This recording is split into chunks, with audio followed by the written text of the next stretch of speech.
I stared at Pensy's tense face, wondering whether I could trust her. Was she joking? Was this some kind of lame trick she and her friends were trying to pull on us? She looked deadly serious though, so I asked her, "Are you absolutely, positively sure it was a dead vampire?" "Yes," she stammered. Topaz folded her arms. "And where did you say the vampire was?" she asked suspiciously. "I didn't." Pensy's lips trembled. "Do you know where the true gardener grows all those new plants? Before he plants them out in the main garden?" Topaz down. "The seedlings? Of course. Behind the shed where he keeps his tools." "That's where it is. It was my turn to start, but there's a fence around it, and we aren't allowed to go in there. How come you were there?" I was looking for my basketball. It went behind the shed. It landed in one of the garden beds. I went to get it back because I had practiced for the big match." "And that's when you saw the dead vampire?" I asked. "Not at first. There was a hole in the ground, kind of half covered," she trembled. "When I went closer, that's when I saw the skeleton." Topaz stood her. "A human skeleton? Not an animal skeleton?" "Yes, a human, like the ones you see on CSI on TV." "Go on," I snapped.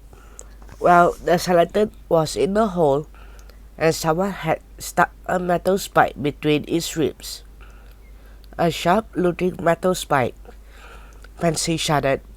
"On the side of your body where your heart is. I mean, where your heart is when you are alive. But everything's rotted away now except the bones." Topaz glared at her. "Pansy, if you are making this up, if you are trying to make fools of us, I'll dig a hole myself and put you in." Pansy interrupted, shaking her head. "I am not lying. Why would I want to do that?" I glanced at Topaz. She glanced at me. Together we rose. "Okay, take us there, Pansy," Topaz commanded. "I love to see your dead vampire, if that's what it is." Pansy looked around as though she hoped nobody had heard us. Then she whispered, "Follow me." She led the way through the cafeteria, then out to where the trash is dumped in the big metal bins.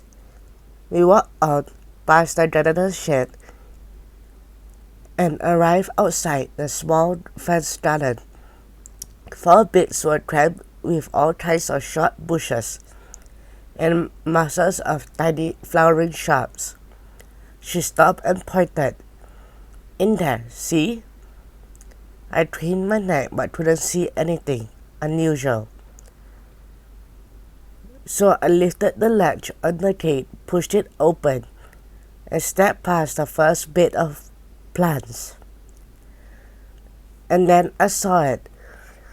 A hole, hidden by a clump of flowering plants, partly covered by a thick sheet of cardboard.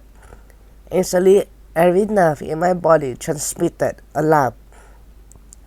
I knew that whatever was under that cardboard would change our lives forever.